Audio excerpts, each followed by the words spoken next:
Compute. Ahí está, estamos grabando, entonces mostramos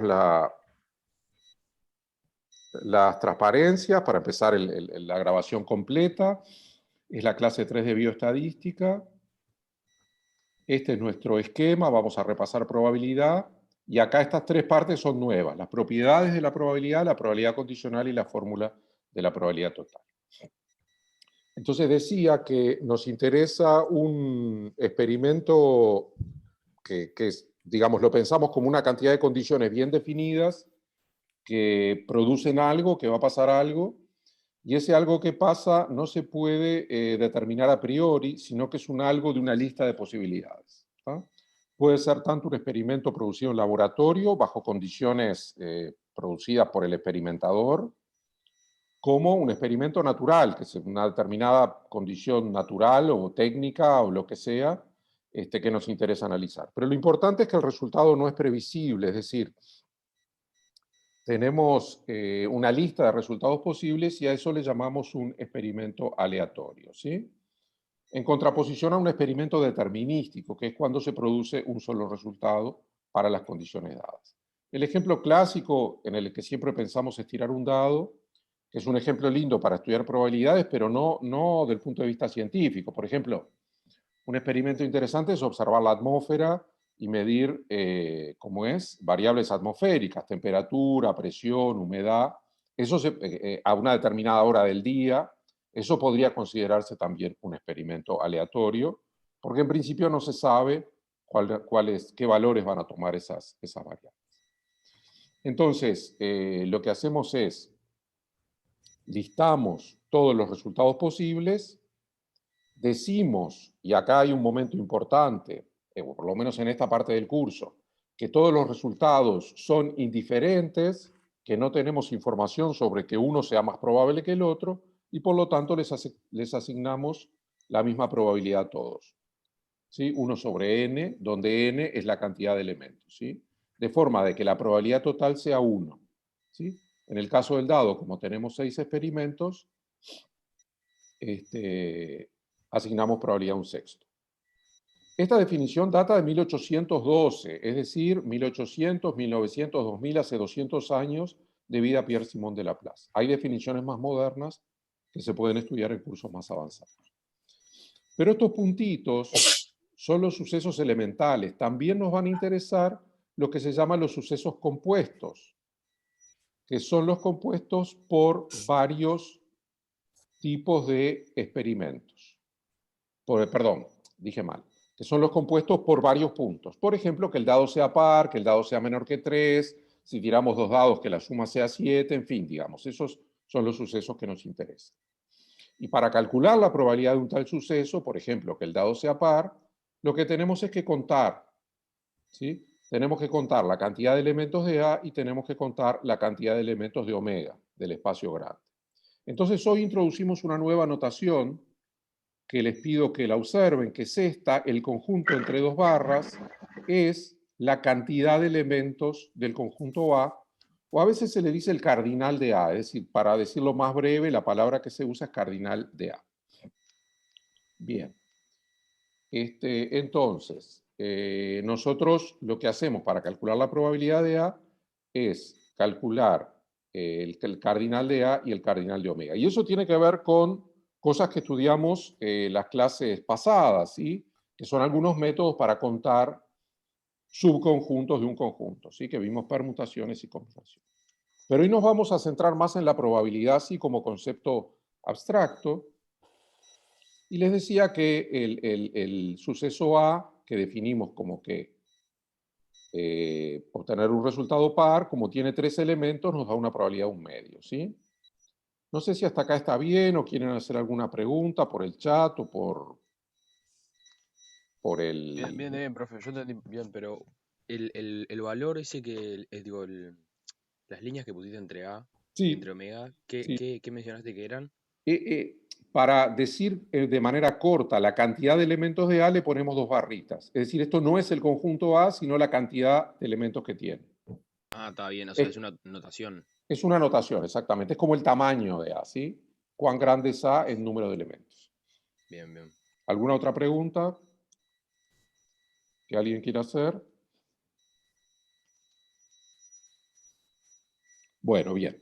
Entonces esto es repaso, esto lo vimos la primera clase, pero igual es importante, está bueno reverlo. Y la probabilidad tiene algunas propiedades que nos interesa estudiar, ¿sí?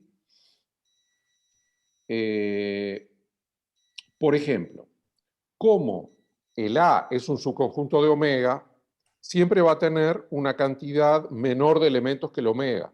Entonces ese cociente que nosotros estamos haciendo siempre va a ser el cociente de un número dividido por uno más grande. Y como ustedes saben, en ese caso el cociente, la división, da menor que 1, ¿sí? Entonces la probabilidad es un número entre 0 y 1. Es claro que es positiva porque estamos dividiendo dos números positivos, ¿sí? Entonces tenemos esto primero, es una observación sencilla, pero que bueno, hay que observar, hay que saberlo, digamos, es importante. Después hay dos conjuntos importantes que están en todos los experimentos aleatorios.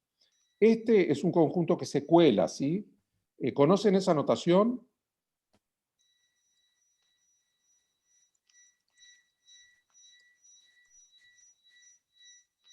Alguna vez la vimos, profe.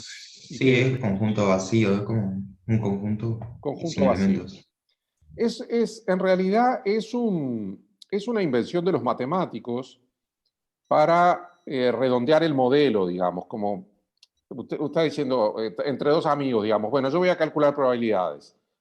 Entonces calcular la probabilidad de la nada. Y lo mira y dice, bueno, pero la nada es un conjunto, no es un conjunto. Entonces los matemáticos dicen, bueno, la nada es el conjunto vacío. Y lo integran a su modelo. A pesar de que desde el punto de vista práctico no tiene consecuencias, desde el punto de vista teórico nos ayuda a que el modelo sea redondo y tenga todo lo que puede pasar, ¿sí? Entonces, el conjunto vacío es formalmente un subconjunto de omega que no tiene elementos. Entonces, ¿qué número ponemos en el numerador? Es decir, ¿cuántos elementos tiene? 0. El 0, ahí está, Jaime me responde. Genial, entonces es 0 sobre n me da 0. Quiere decir que la probabilidad del vacío es 0. Eso es una observación, no es muy relevante, pero bueno, eh, redondea el modelo. Esta sí es más interesante, la segunda. ¿Cuál es la probabilidad del omega mismo? Es decir, que ocurra cualquier resultado. Entonces ahí vemos que estamos dividiendo dos números iguales, cantidad de elementos de omega sobre cantidad de elementos de omega, obtenemos un 1. Entonces, al primero se le llama suceso imposible, porque no puede ocurrir, tiene probabilidad 0, y al segundo, suceso seguro, porque ocurre siempre. Y hay una cantidad de sucesos más interesantes que nos van a ocupar ahora, ¿sí? En realidad acá, déjenme hacer un comentario un poquito en el borde del curso. Hay problemas como filosóficos, ¿sí? De qué son las cosas que no ocurren, qué son las cosas que tienen probabilidad 0, qué es la probabilidad realmente. Pero nosotros no nos metemos ahí, nosotros damos una definición matemática de probabilidades, ¿sí? Pero bueno, esto da para filosofar. Bien, entonces nos interesa ahora hacer algunas operaciones con conjuntos para calcular probabilidades un poquito más interesantes que la del vacío y el omega. Entonces, para eso definimos la unión de dos sucesos, que es el conjunto formado por los puntos que componen uno o el otro, ¿sí? Los juntamos todos. ¿Tá? Cuidado que acá, si hay elementos repetidos, van una sola vez. Por ejemplo, par y menor que 3. Entonces, par y menor que 3 es 1, 2, y par es 2, 4, 6. Entonces, par y menor que 3 es 1, 2, 4, 6. No lo tengo escrito, pero es un ejemplo sencillo. Y del otro lado está la intersección, que son los puntos que son comunes a ambos, ¿sí? Si digo par y menor que 3, ¿qué me daría la intersección? A ver si me responde por el chat. A es igual a par, B es igual a menor que 3, Javier ya me respondió, ¿qué me da A inter B? Entonces me da el 2, ¿sí? Porque es 1, 2 cortado o intersectado con 2, 4, 6. El único elemento común es el 2.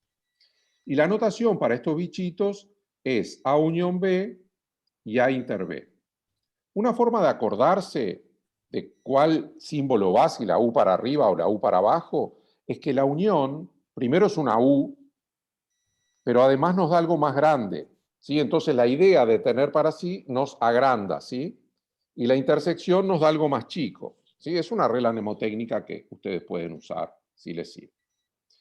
Hay una situación importante que queremos distinguir y es cuando los conjuntos son disjuntos, que es el caso en el que no tienen elementos en común. Por ejemplo, par e impar, ¿sí? No hay elementos comunes. En ese caso se dice que los sucesos son disjuntos y se nota que A inter B es el vacío, ¿sí? A inter B no tiene elementos comunes. Yo digo inter, pero es intersección, ¿sí? La intersección de A y B me da el vacío. Bien. Entonces lo que queremos ahora es calcular probabilidades de la unión de dos sucesos y de la intersección de dos sucesos.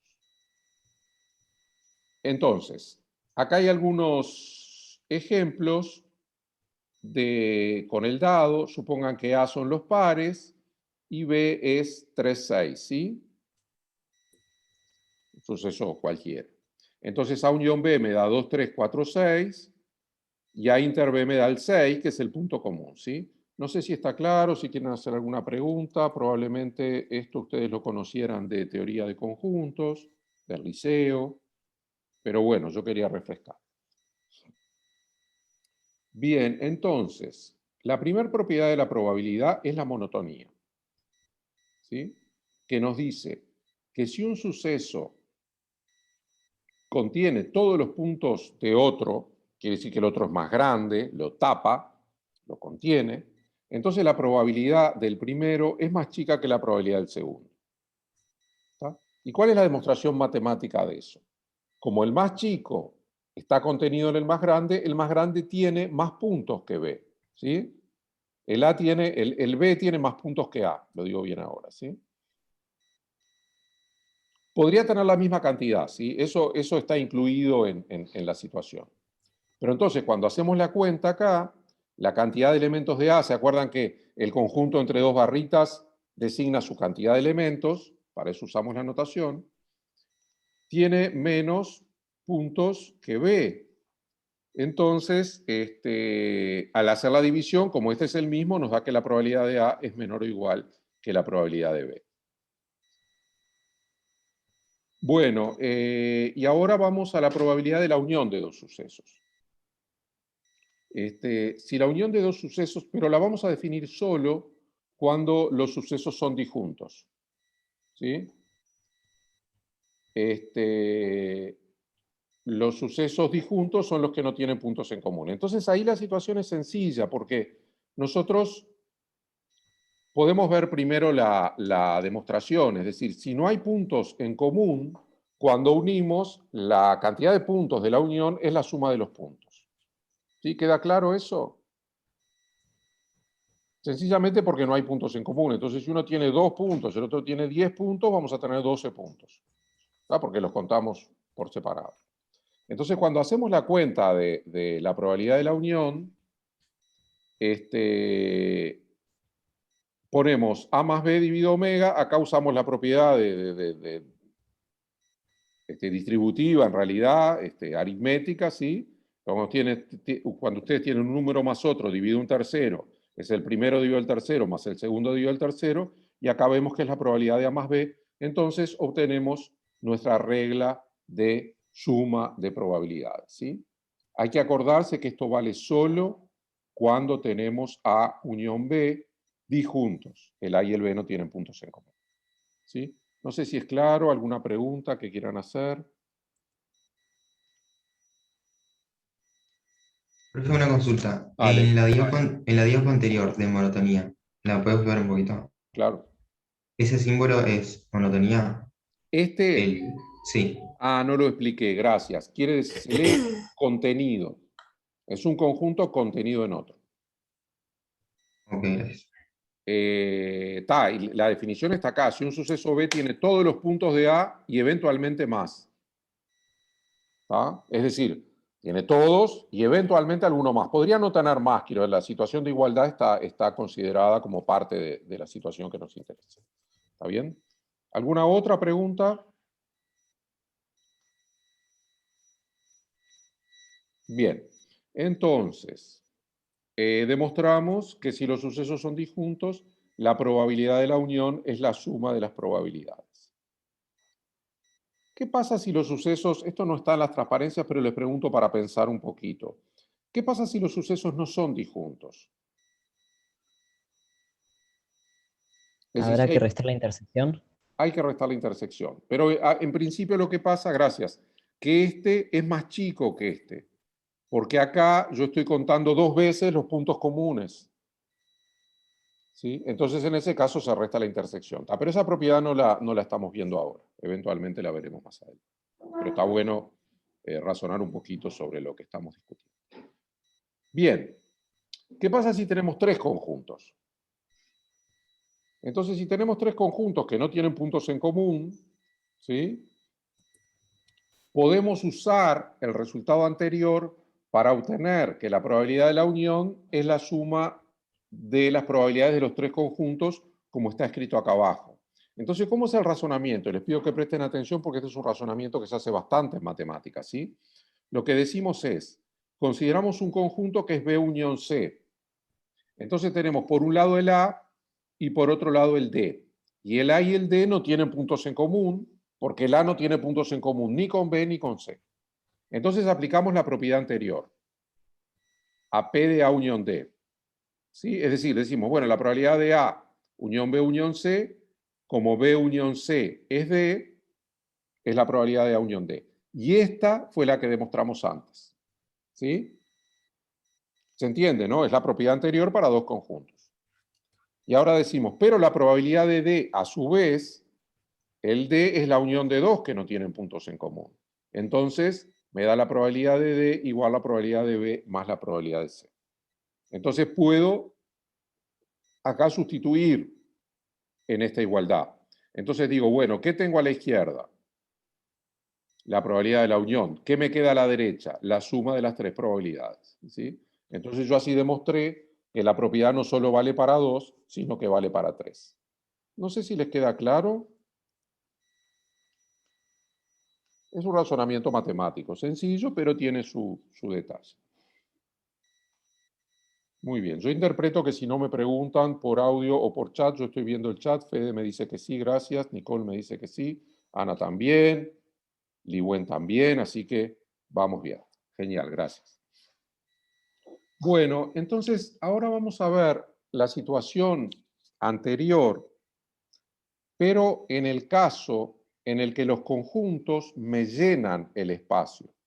¿Entienden? Es la situación en la cual yo tengo un conjunto de interés que se parte en n conjuntos, que pueden ser 2, podrían ser 3, podrían ser 4, una cantidad arbitraria. Pero esta situación es un poquito diferente a la anterior. Los conjuntos no tienen puntos en común, pero me llenan todo. Por ejemplo, supongan que yo estoy trabajando en una consultora de opinión. ¿Sí? Entonces yo quiero saber cuál es la proporción de personas que están a favor de una determinada propuesta, ¿sí? Un plebiscito, ¿sí o no? ¿Sí? Entonces yo estoy trabajando en Uruguay y mi espacio muestral son todos los habitantes de Uruguay, ¿sí? Y yo, por necesidad metodológica, divido mi espacio muestral en 19 conjuntos, que son los habitantes de cada uno de los departamentos. De forma de que sean todos los habitantes y de que no haya, ¿cómo es? De que no haya repetidos y que me llenen todos, ¿sí? Que sean todos y no haya repetidos. ¿Tá? Entonces esa es la situación. Quiero decir, esa es una situación estadística en la cual se aplica esta situación. Entonces acá, acá hay un error. ¿Cuál es el error que hay acá?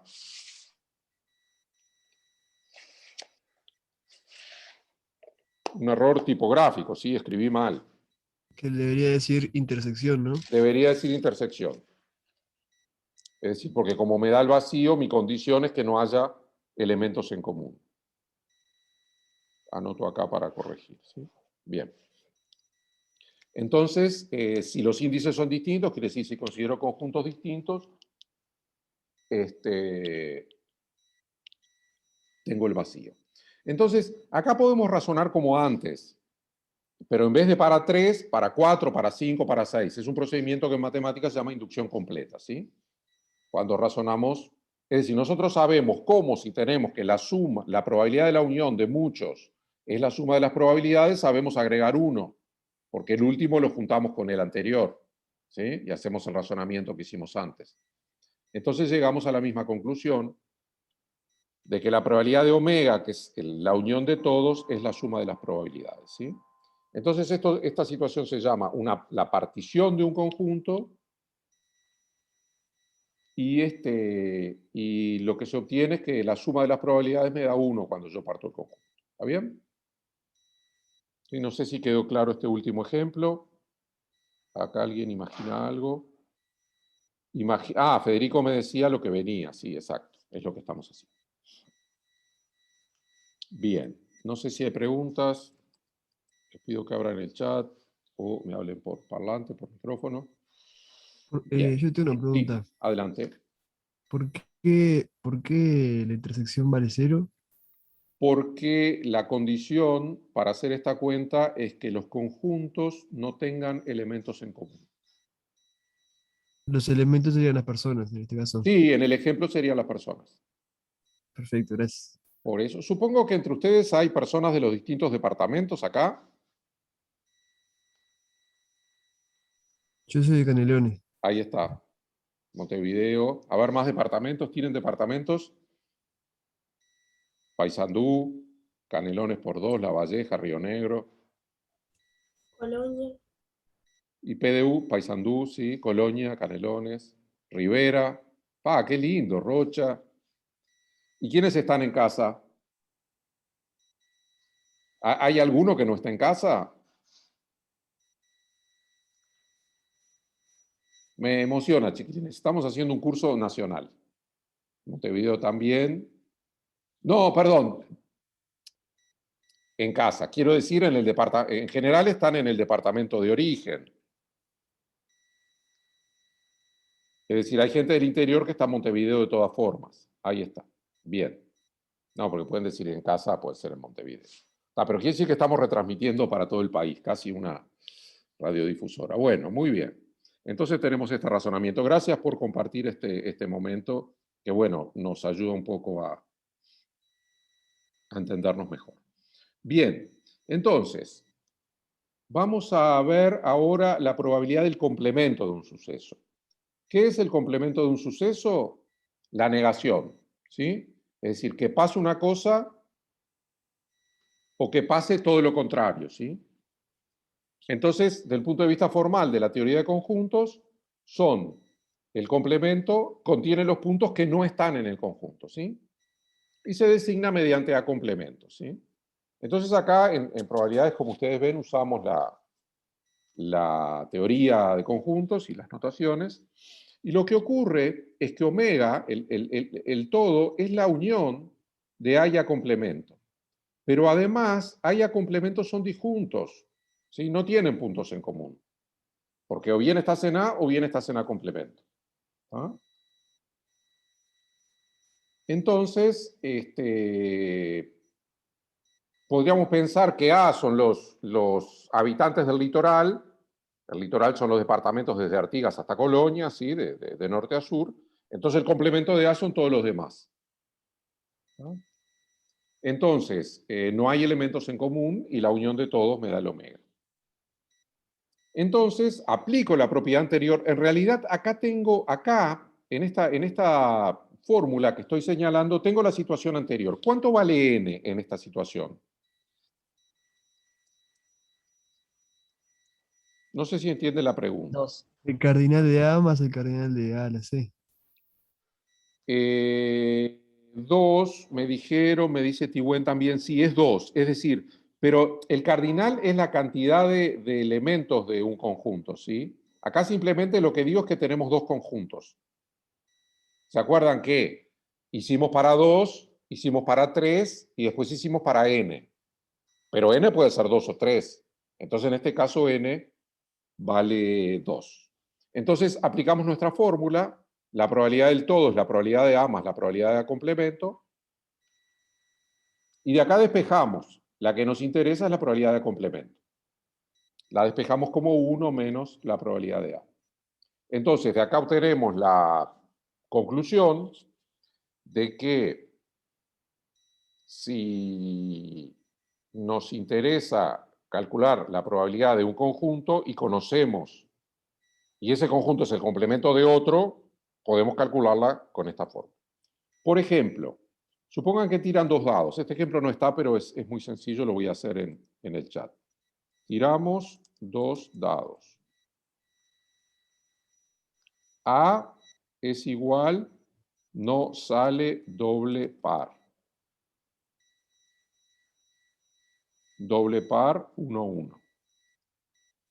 ¿Está? No sale doble par, 1, 1. Entonces, ¿cómo pensamos? Es el complemento del 1, 1. ¿Sí? ¿Cuál es la probabilidad del 1, 1?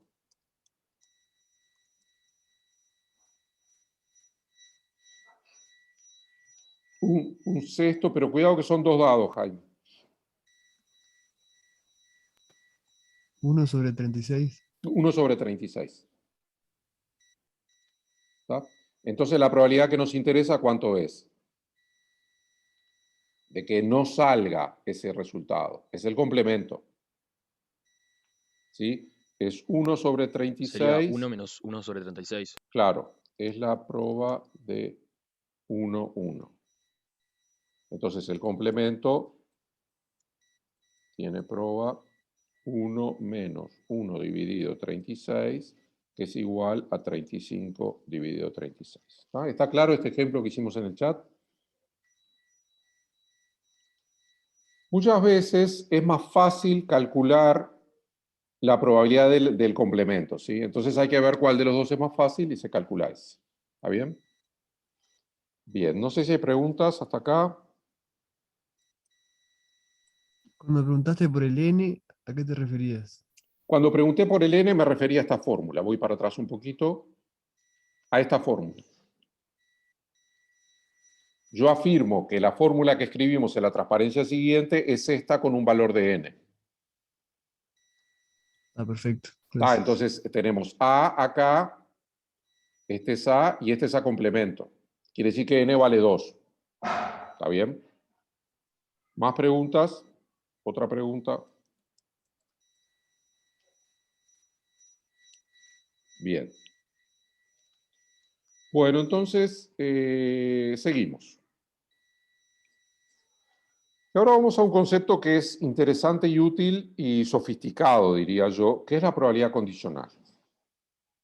Entonces, suponga lo siguiente. Suponga que ustedes son... ¿Hay entre nosotros estudiantes de ciencias de la atmósfera?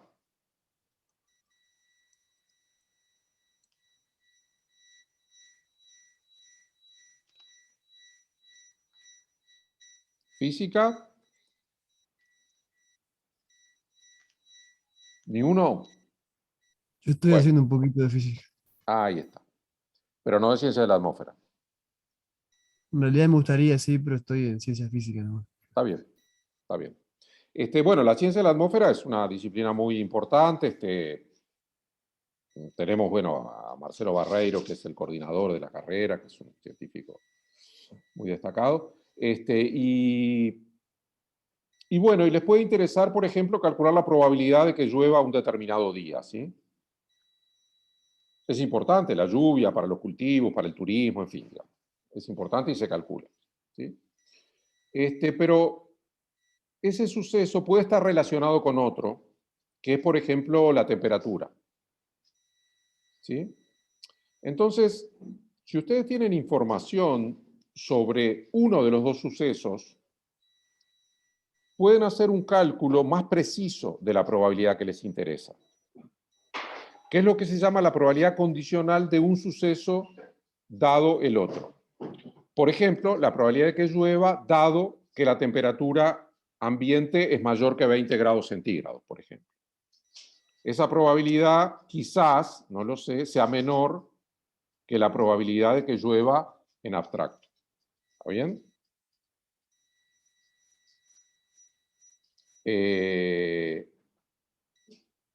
Entonces, por eso definimos la probabilidad condicional mediante esta fórmula. Dados dos sucesos A y B con P de B positivo, definimos la probabilidad condicional de A dado B mediante P de A, y observen la notación, barra B, esto se lee dado B, como P de A inter B sobre P de B. ¿Está? Entonces acá, y esto es importante, no hay filosofía, hay cálculo, hay matemática pura y dura. ¿Por qué? Porque la intersección es un conjunto, le contamos los elementos. Y la probabilidad condicional es la probabilidad de la intersección dada sobre la probabilidad de B. ¿Está? Es una definición. Digo, lo del tiempo es una posible aplicación, pero luego habrá que ver si la situación concreta permite la aplicación, ¿sí?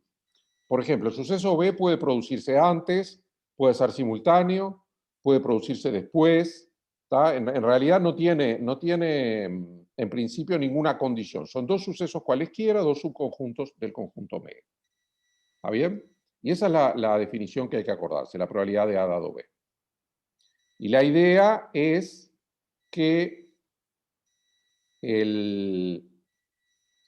si nosotros sabemos que ocurre B o queremos ponernos en la situación de B, la idea es que el espacio muestral de todas las cosas que nos interesan se reduce a B, ¿sí? Se reduce a B.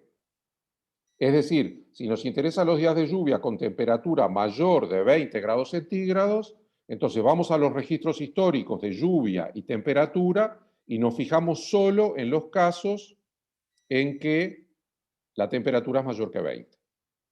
O por ejemplo, si tiramos dos dados y decimos la probabilidad condicional a que el segundo resultado sea par, entonces nos quedamos solo con esos. Entonces es como que achicáramos el espacio muestral. Entonces, ¿qué es lo que hacemos? Contamos los puntos de A que están en B y pensamos que todo es el B. ¿Sí? Esa es la explicación de la definición. De todas formas, la definición está ahí y es esa. Entonces voy a hacer una pregunta. ¿La probabilidad condicional siempre es menor o igual que 1?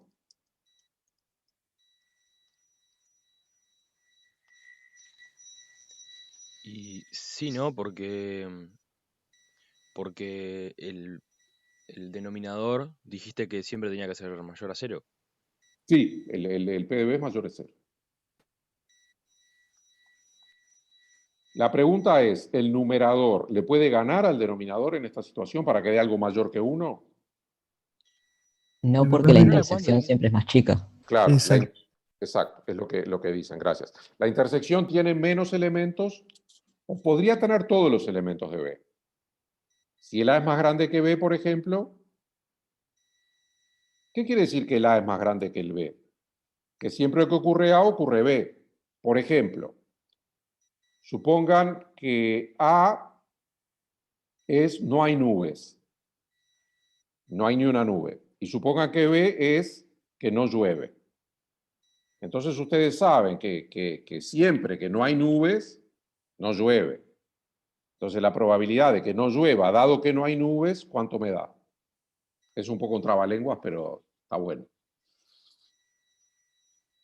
Probabilidad de que no llueva, dado, Ana Clara ya me respondió, dado que no hay nubes.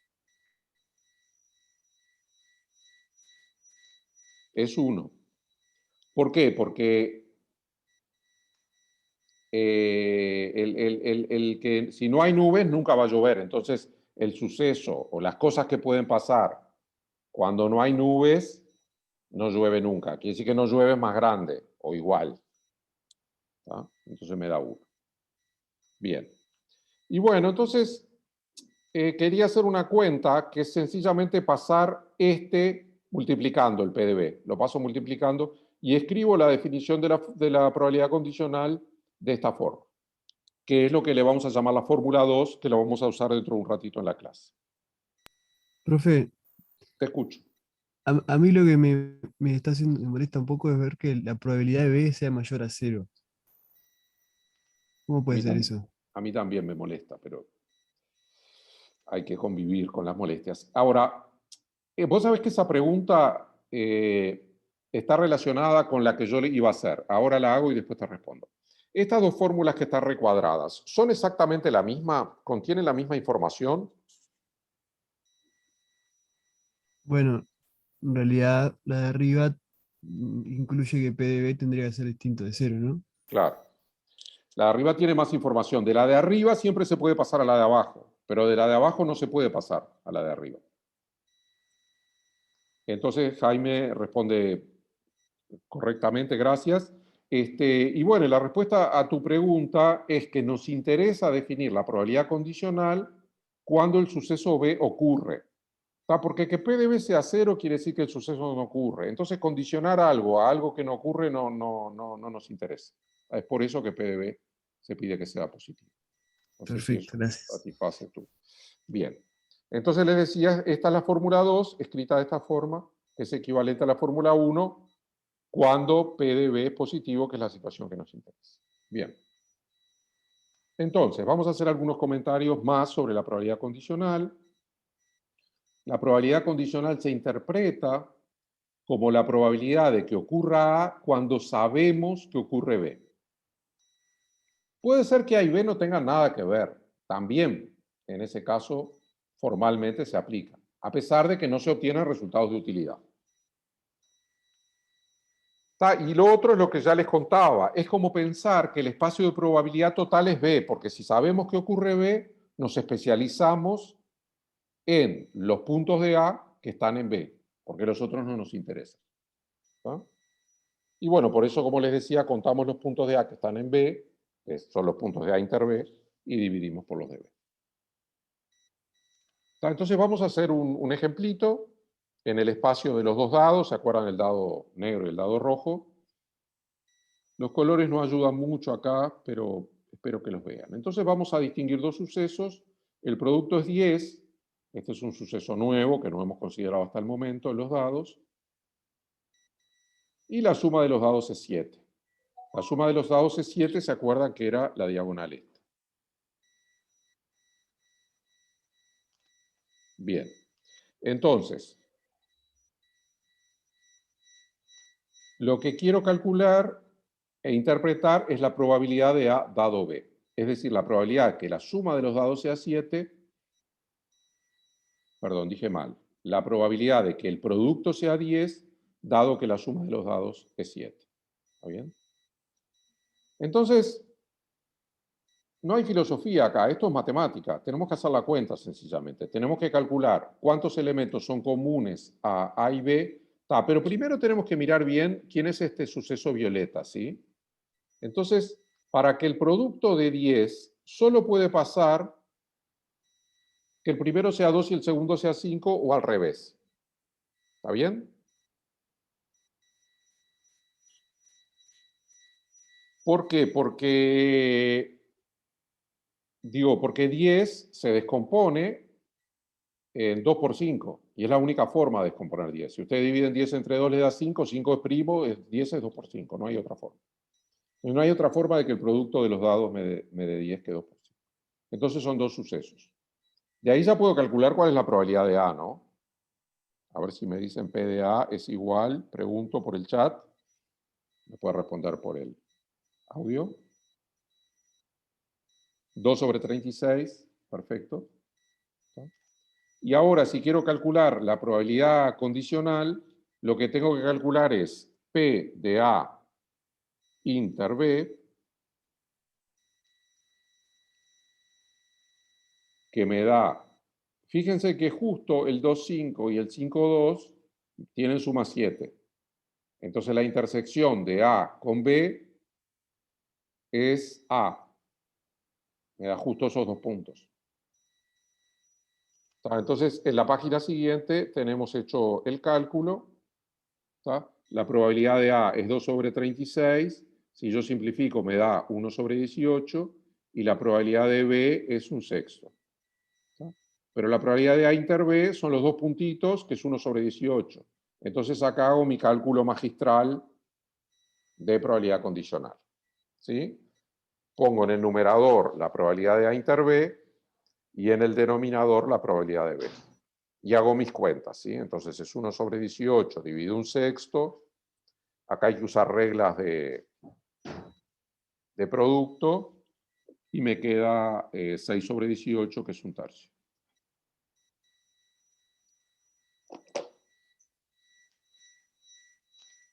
Bien, en este caso, lo que ocurre es que sabemos que ocurre B, ¿sí? Que la suma es 7. Entonces tenemos dos casos favorables en 6 posibles. Esa es la síntesis del cálculo. Pero es lo que les decía, el espacio de interés se reduce a B, que son los sucesos que suman 7. Esos son los que nos interesan y de los otros nos olvidamos. Entonces es como que achicamos nuestro espacio de probabilidad. Que está bueno achicar el espacio de probabilidad. ¿Qué espacios de probabilidad son más fáciles, los grandes o los chicos?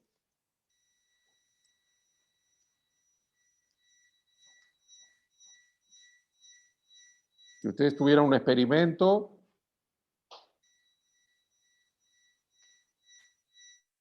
los chicos, porque tienen menos resultados y es más fácil saber qué es lo que puede pasar. Está bueno, se puede discutir eso, pero en todo caso, reducir el espacio siempre tiene ventajas, porque ustedes descartan cosas. ¿Sí? Bien. Entonces, esto es la probabilidad condicional. ¿Preguntas hasta acá?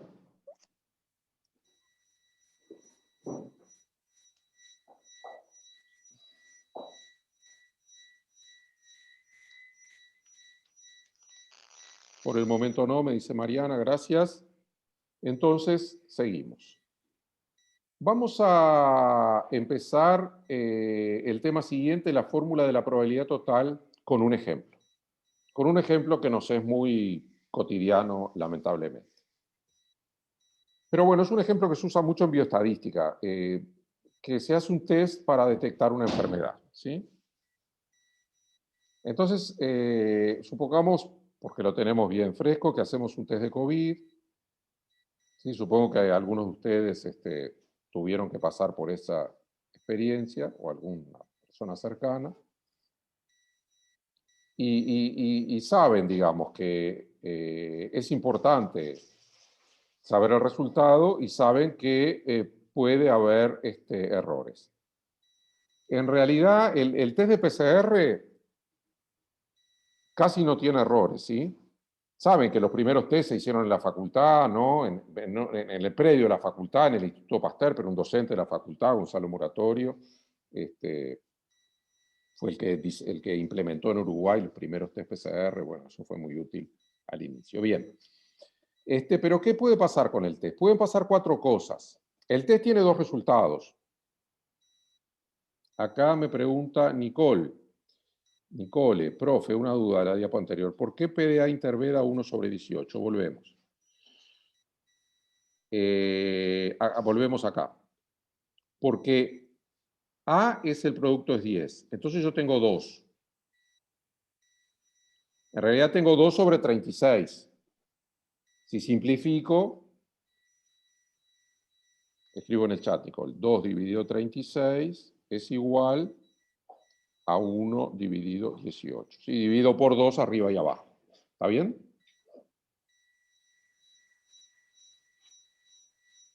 Perfecto. ¿Alguna pregunta más? Bien. Entonces, les decía que el resultado pueden darse 4 situaciones que son excluyentes, ¿sí? El test puede dar positivo o negativo. Y la persona puede estar sana o enferma. Pero lamentablemente los test tienen errores. No siempre detectan, no siempre el positivo detecta un enfermo y no siempre el negativo detecta un sano.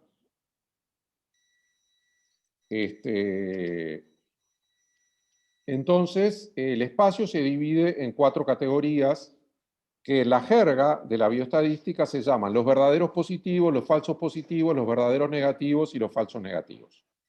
Entonces, estas dos vieron que son categorías de 2 palabras.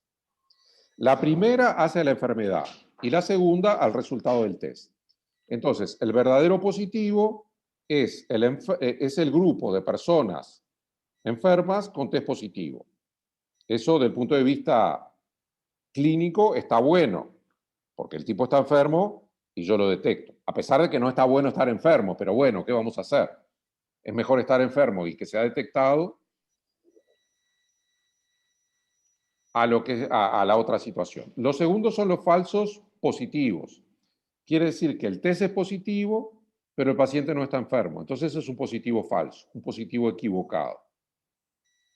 La otra categoría que está buena, y es la mejor de todas, son los verdaderos negativos. ¿Por qué es la mejor de todas? La persona cómo está. Sana. Sana. Y el test le da negativo. ¿Alguno de ustedes hizo un test de COVID? Sí, claro. Lamentablemente sí, profe. Y sí, pues ¿saben cuántos test de COVID se hicieron? Como 3 millones de test. Nos hicimos, a mí no me tocó, pero tuve que llevar gente cerca a hacer Y más test. de uno todavía. Sí, claro. Bueno, podemos quedarnos hablando muy largo, pero hubieron muchas herramientas de bioestadística en la pandemia. Buenas, muy buenas, Juan Manuel. Entonces, están estas 4 categorías y el espacio se parte en cuatro categorías. Entonces, eso se puede ilustrar así. ¿Sí? El espacio se parte de 2 formas distintas, según estemos enfermos o estemos sanos. ¿Sí? Y además, esta línea azul parte a los test positivos, que son estos, y los test negativos, que son los otros. Pero puede pasar que hayan falsos negativos, que son, o falsos positivos, ¿sí? Que son las categorías indeseables. Desde el punto de vista estadístico, lo que se desearía es que estas categorías no existan, es decir, que el test detecte exactamente lo que pasa. ¿Tá? Pero eso nunca pasa. Entonces, en esta situación, esta es una diapositiva para acordarse de qué son los falsos positivos y los falsos negativos. Está en inglés porque no la conseguí en español. El falso positivo es que supongan que le hacen un test de embarazo a un hombre y le da que está embarazado. Entonces viene el médico y le dice, usted está embarazado porque el test dio positivo. Está claro que el test dio positivo, pero no hay embarazo. En este caso no es una enfermedad, es el embarazo que es mucho más lindo que la enfermedad, ¿no? Y el otro error es cuando hay una mujer evidentemente embarazada y el test le da que no. Bueno, no le voy a preguntar si se hicieron test de embarazo, porque ahí ya se entra demasiado en la vida personal y no corresponde. Pero bueno, digamos, esta diapo muestra un poco, ilustra un poco las 2 situaciones equivocadas, que son las que los buenos test tratan de evitar. Buenos, pero los buenos test ya no es un problema no es un problema estadístico, es un problema tecnológico, ¿sí? Del diseño del test, de capacidad de detectar la enfermedad. Y no Profe, sí, te oigo. preguntan si puedes volver a la diapo anterior. Sí.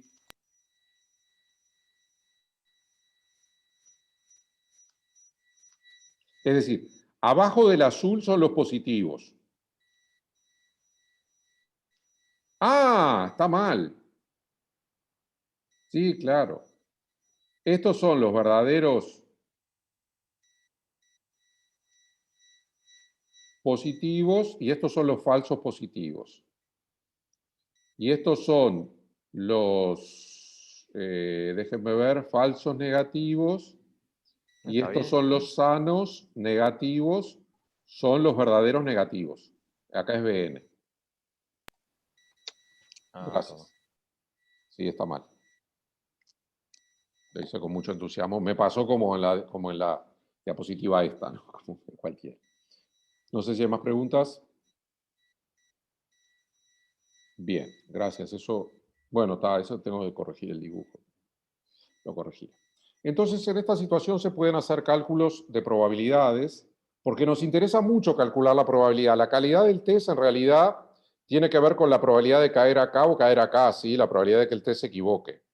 ¿Está? Sobre todo es más grave el error de detectar, de decirle que está enfermo a alguien que no lo está. Depende de la situación, pero en general es más grave, ¿sí?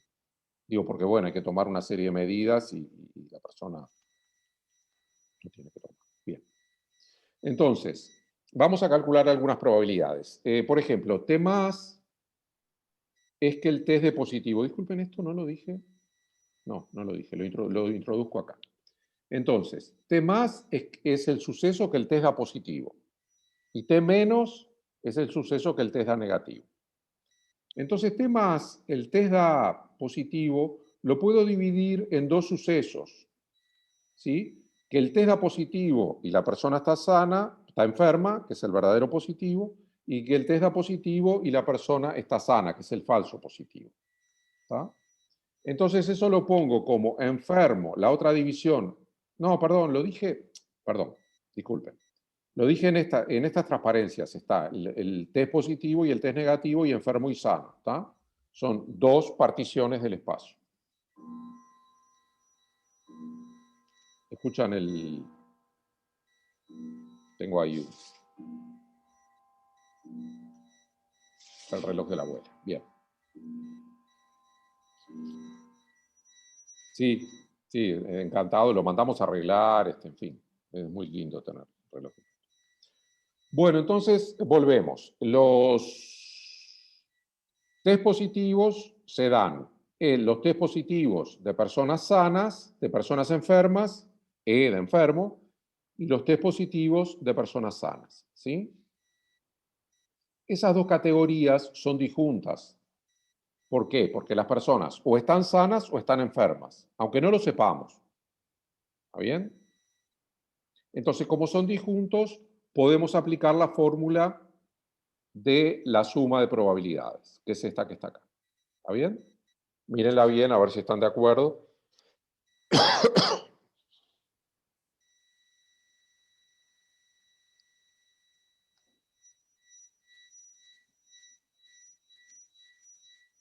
Bien, entonces ahora usamos la fórmula de probabilidad condicional, la fórmula 2. La fórmula 2 lo que nos daba era la probabilidad de una intersección como la probabilidad de este condicional a este por la probabilidad de este, ¿sí? Hay una mnemotecnia ahí, que no la dije. Pero vamos a volver, disculpen que volvamos a la fórmula de probabilidad condicional. Acá hay una mnemotecnia. Mnemotecnia es una regla para recordar, ¿sí? Entonces, ¿cuál es la mnemotecnia? Que el B, que es el segundo, es el que va abajo dividiendo, ¿sí? Es como que va para abajo. ¿Está?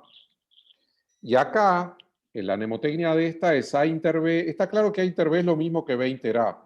Pero si vamos a usar el B para condicionar, entonces aparece dos veces el B. Si la probabilidad de A dado B por la probabilidad de B. ¿Está? Entonces lo que tenemos es la probabilidad de una intersección, lo escribimos con una probabilidad condicional. ¿Está? Y vamos entonces a la fórmula en la que estábamos, a aplicar la fórmula 2. Tenemos la probabilidad de E inter T más, entonces ponemos E dado T más por la probabilidad de T más. ¿Está bien? Entonces, la probabilidad de que el test dé positivo se puede calcular de esta forma. Lo aplico al primer sumando y lo aplico al segundo sumando. ¿Está? Entonces, no sé si está bien la deducción de la fórmula. ¿Están de acuerdo con la deducción?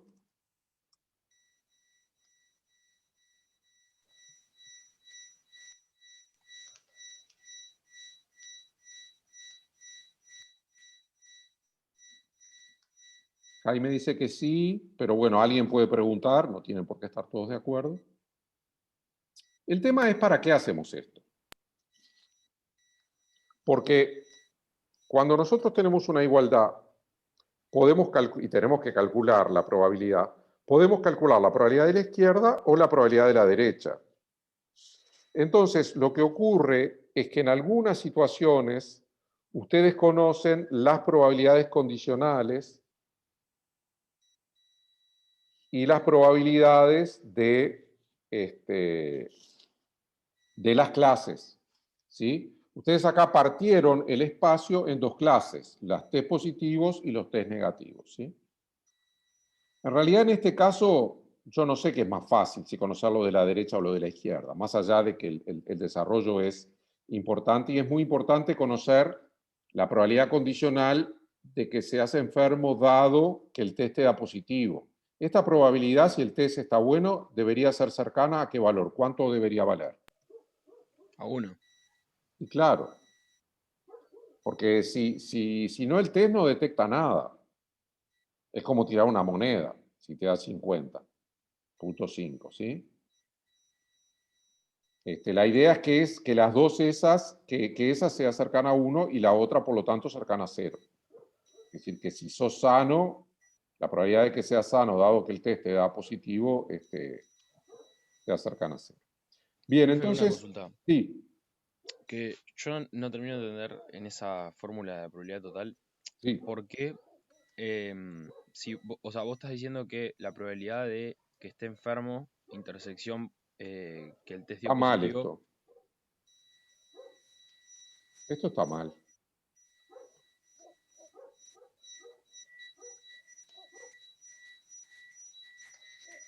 Está mal. Me equivoqué. Está mal la fórmula esa. Porque fíjense que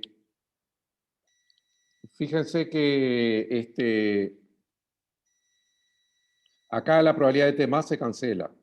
Bueno, en realidad, disculpen, tengo que hacer algo, tengo que corregir, disculpen. Voy a corregir, cambio así porque voy a escribir un poquito. Me distraje. Voy a escribir acá. Déjenme ver si está un poquito grande.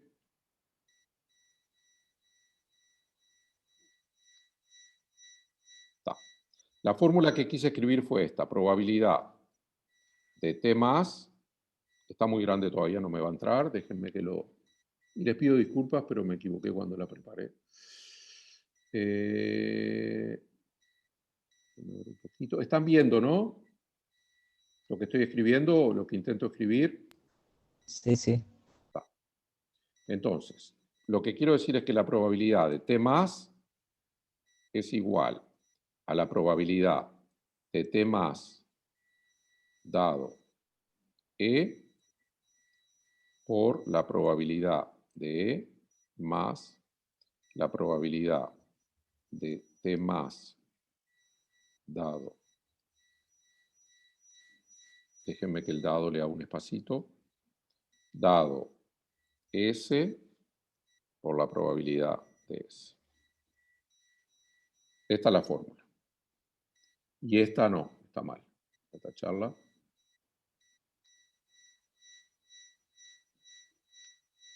Está. Ahora sí. Está.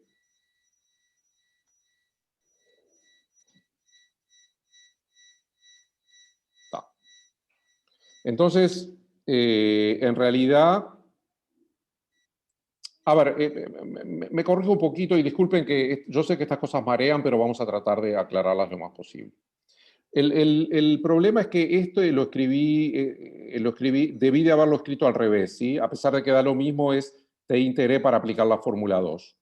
Lo hice mecánicamente y no me fijé el resultado. Entonces, lo que tenemos acá es que la probabilidad de E inter T más es la probabilidad de T más dado E por la probabilidad de E. Es decir, las clases en que yo divido mi espacio son los enfermos y los sanos. ¿Está? Entonces aplico la probabilidad condicional acá. Ahí está, acá está la regla, ¿sí? Lo que hice mal fue tomar el B mal, ¿sí? Entonces yo hago la probabilidad de T más dado E por P de E más la probabilidad de T más dado S por P de S. No sé si ahora está claro claro, qué es lo lo que que pasa es quiero que hacer. acá, Sí. lo que pasa es que tipo no estás calculando como en la probabilidad condicional, no es que estás despejando la probabilidad de B, sería la probabilidad de A si estos fueran sucesos A y B, ¿no? ¿Está bien? Porque el T más, el test positivo, está del lado de la izquierda, entonces sería como el A. Claro, a ver, la cuenta que hice no es que estuviera mal, pero no servía, no era la cuenta que quería hacer. Yo quería condicionar en el otro, yo quiero condicionar en enfermo o sano. ¿Tá? Mi idea es que yo parto el espacio entre enfermos y sanos y tengo los test positivos. Entonces, yo no sé calcular la probabilidad de test positivos en general, pero la sé calcular condicional a los enfermos y condicional a los sanos, que son estas dos probabilidades, esta y esta. ¿Ah? Entonces hago la cuenta y me queda así. No sé si está claro, pero bueno, es eso. Si quieren preguntar.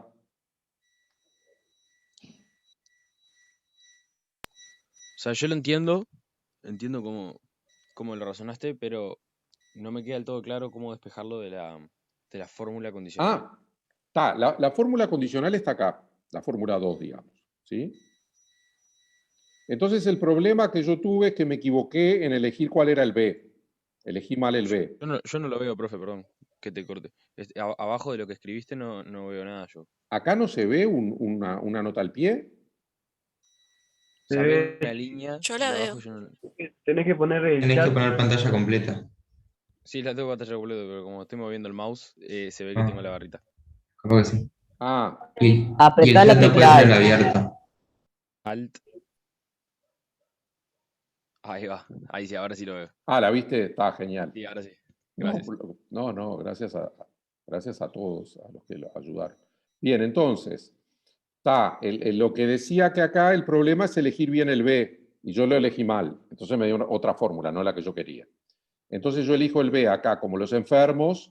Mi problema es que estaba, ¿entienden? Estaba a la izquierda y estaba a la derecha, pero la intersección de sucesos es lo mismo. Entonces me queda la probabilidad de T más condicionado a E por la probabilidad de E, y la probabilidad de T más condicionado a S por la probabilidad de S. ¿Está bien? Tremendo pique. Está bien. Bueno, pero entonces, digo, queda más, igual lo vamos a ver un poquito más en general ahora, pero si quieren hacer alguna pregunta, es muy bienvenida. Seguimos entonces. ¿Está? Bien. Entonces, esta fórmula se hace más en general. ¿Está? Cuando ustedes tienen el omega, el espacio, partido en categorías. Por ejemplo, el país partido en departamentos. ¿Está? ¿Cuánto valdría n en el caso de los departamentos? 19, me dice Jaime. Gracias. ¿Está? Entonces es como que ustedes supongan que conocen las probabilidades de que una persona esté a favor del sí en cada departamento, condicional al departamento. Entonces, esas serían estas probabilidades. ¿Está? La probabilidad de B, del sí, en Artigas. ¿Está? Entonces, para obtener la probabilidad del sí total, ustedes recolectan toda la información y dicen la probabilidad de B dado a 1 por la probabilidad de A1. Entonces, esta es la probabilidad del sí en Artigas, ¿sí? Condicionado a Artigas. ¿Y cuál sería P de A1 si estuviéramos en el caso de los 19 departamentos? ¿Cómo calcularían P de A1?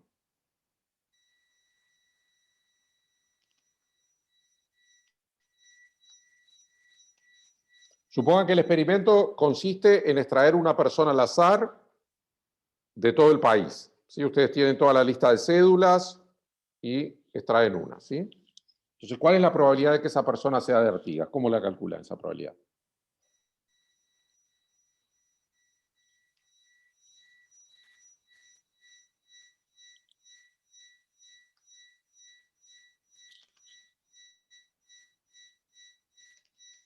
Exacto. Federico me dice, población de Artigas sobre población total. Es decir, casos favorables sobre casos posibles. Entonces, esta fórmula se usa mucho en encuestas, cuando ustedes la población la dividen en grupos.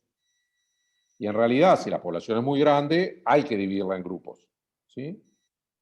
Y además, por los motivos que sean, las probabilidades de estar a favor o en contra son diferentes en los diferentes grupos. Entonces tienen más información y pueden sacar la probabilidad total. Entonces, es la misma fórmula que antes, donde acá había una PDA PDB inter A1, ¿sí? Es decir, es la PDB que la partimos en pedazos y hacemos eso. ¿Sí? Entonces, esta que está escrita acá es la fórmula de la probabilidad total en general. ¿Sí? No sé si hay preguntas. ¿Se entiende? ¿Es muy abstracto?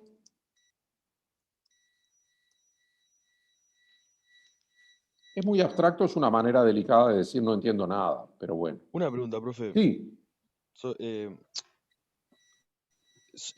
¿cómo se dice? La probabilidad de que un suceso B sea igual a la probabilidad de B dado A1, por ejemplo, para ese caso, por la probabilidad de A, tiene que ser una condición que los conjuntos, o sea, que los sucesos sean disjuntos, o sea, que la probabilidad de B, ¿no? No, no, no. No, el A y el B son cualesquiera. Lo único que precisás es que el que divide tenga probabilidad positiva, porque si no, no puedes dividir. Pero no, no. El A y el B. No, y fíjate que esa es una buena pregunta. ¿Cuándo da la probabilidad de A dado B si A inter B es vacío? Pregunto yo. ¿Cuánto da la probabilidad de A dado B si A inter B es vacío? 0, me dice Jaime. Y la pregunta es ¿por qué?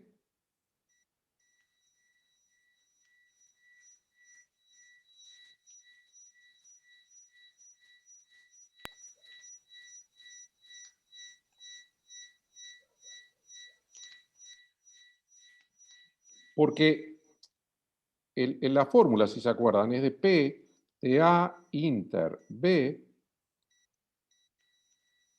dividido P de B. No sé si están todos viendo el chat. ¿Y A inter B cuántos elementos tiene?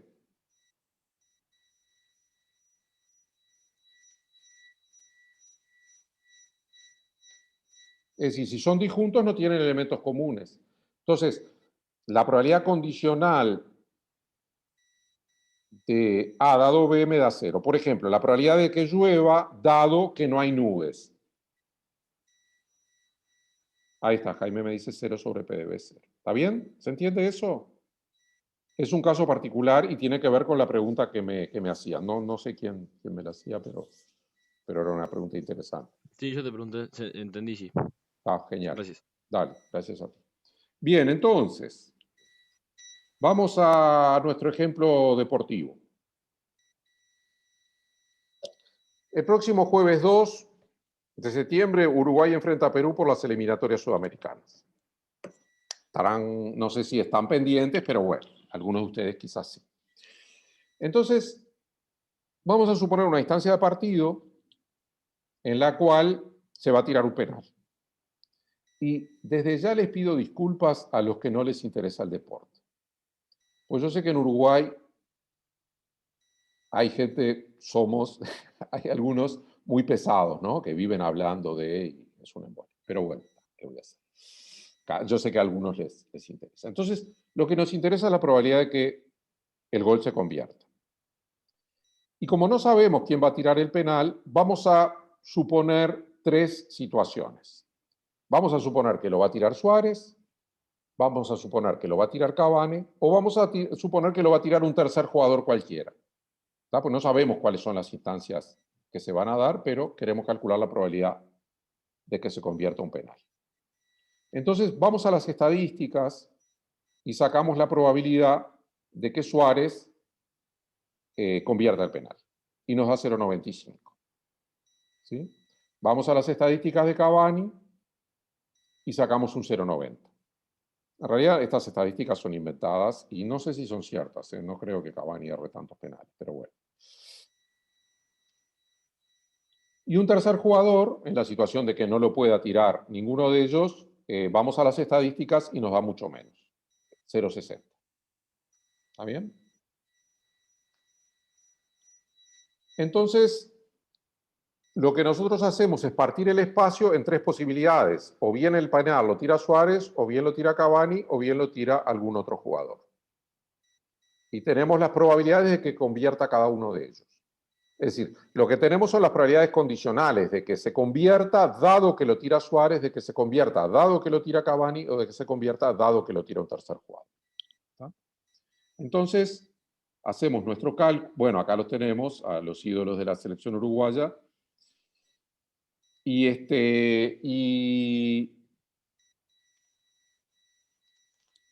¿cómo es? Y como no sabemos quién va a tirar, les asignamos probabilidad 1/3 a cada uno de esos eventos. Tira Suárez, tira Cavani o tira un tercer jugador.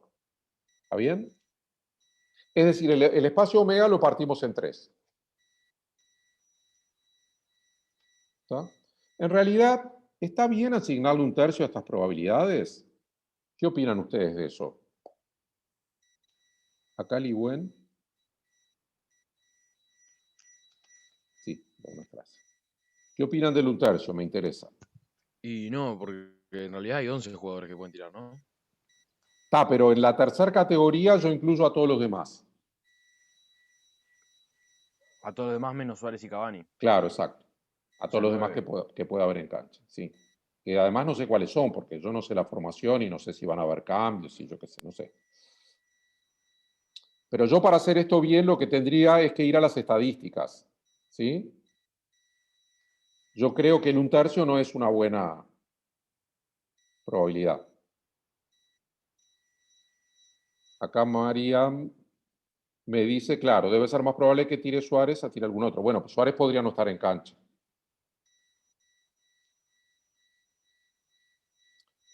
Por eso el un tercio creo que no corresponde. Y lo que dice Mariam me parece razonable. Pero bueno, puse un tercio. ¿No? Si quieren, pueden poner otro número. Entonces, ¿cómo se usan el teorema este de las probabilidades totales para calcular la probabilidad de convertir? Entonces, le llamamos B al suceso que es que se convierte. Entonces, la probabilidad de B es la probabilidad de B dado S, que tira Suárez, por la probabilidad de que tire Suárez, más la probabilidad de B dado C, por la probabilidad de C, que es la probabilidad de que tire Cavani, más la probabilidad de B dado un tercer jugador, cualquiera, por la probabilidad de T. Entonces calculamos y tenemos 0,95, que es la probabilidad de que convierta Suárez, 0,90, que es la probabilidad de que convierta Cavani, y 0,60, que es la probabilidad de que convierta un tercer jugador. Y bueno, hacemos la cuenta y nos da 0,82.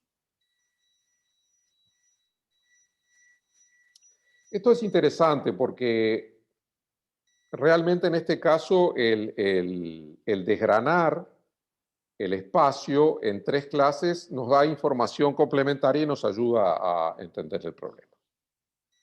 No sé si está claro.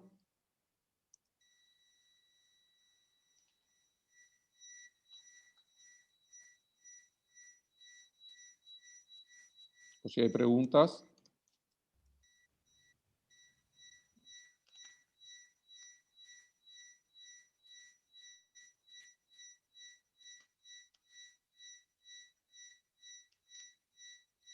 Sabrina, gracias.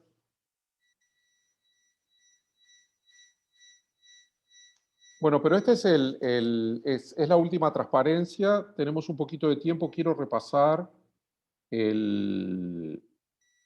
la fórmula de la probabilidad total y ver cómo la aplicamos, ¿sí? Repasar esto antes de terminar. Entonces la idea es que los A1, A2 hasta A sub n son una partición del espacio. Quiere decir que yo el espacio lo clasifico en distintas cosas que pueden pasar.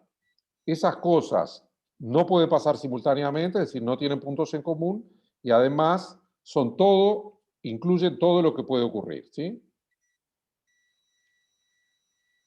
Y tengo un suceso de interés B, ¿tá? Que me interesa calcular. Entonces, lo que me dice la fórmula de la probabilidad total es que la probabilidad de ese suceso se puede expresar como una suma de probabilidades condicionales multiplicadas por las probabilidades de las partes del omega, ¿sí? Es como que yo hago un análisis por partes y calculo la probabilidad en esa parte, que es la probabilidad condicional, y la pondero o la peso según el tamaño de esa parte. Fíjense en que los ponderadores son importantes, porque si vamos al ejemplo del país, ¿sí? La preferencia por una opción de las personas, va a pesar más aquel departamento que tenga más habitantes que el que tenga menos en el resultado. ¿Sí? Por ejemplo, todos sabemos que Montevideo es el departamento que tiene más población, y entonces acá va a ir como un medio prácticamente, si A1 es Montevideo. ¿Tá? Quiere decir que la opinión en Montevideo va a pesar más en el total. ¿Cuál es el segundo departamento con más población? Canelón. Y el tercero, Maldonado, creo. no sé si Maldonado es alto. Pero bueno, lo que importa es que la probabilidad que multiplica pondera, ¿sí? Da más importancia a los grupos más grandes. Es natural, digamos, sencillamente porque es matemático y es así. Bueno, entonces con este repaso de la fórmula de la probabilidad total, estaríamos terminando la clase de hoy. Yo, como siempre, les agradezco la paciencia, la participación, y estoy abierto a preguntas. Siempre el mecanismo de preguntas es que quizás pueda haber alguna que grabemos, si tiene relevancia con la clase, y si no la hay, que veo que es la situación. Juan Manuel agradece, gracias a vos. Entonces voy a dejar de, ¿cómo es? Profe, Escucho. un tercio o sea, lo pones como probabilidad arbitrariamente, o sea, podría Sí, estar puesto sí, un quinto. sí. En realidad, Ah, ustedes saben que, vieron que ya me falta pelito y di bioestadística varias veces. Y este ejemplo lo inventé hace, yo qué sé, pero nunca fui a la estadística real. Y tendría que ir algún día. No sé dónde está, si está la estadística real. Estaría bueno, sobre todo para, no sé, los que nos interesa el fútbol. Pero yo creo que, como decía alguno de ustedes, el un tercio habría que cambiarlo, ¿sí? Suárez debe tirar el 50-60% de los penales de la selección, supongo. Depende de qué momento. Antes estaba Forlán, en fin. Pero bueno, entonces, con esa pregunta, ahora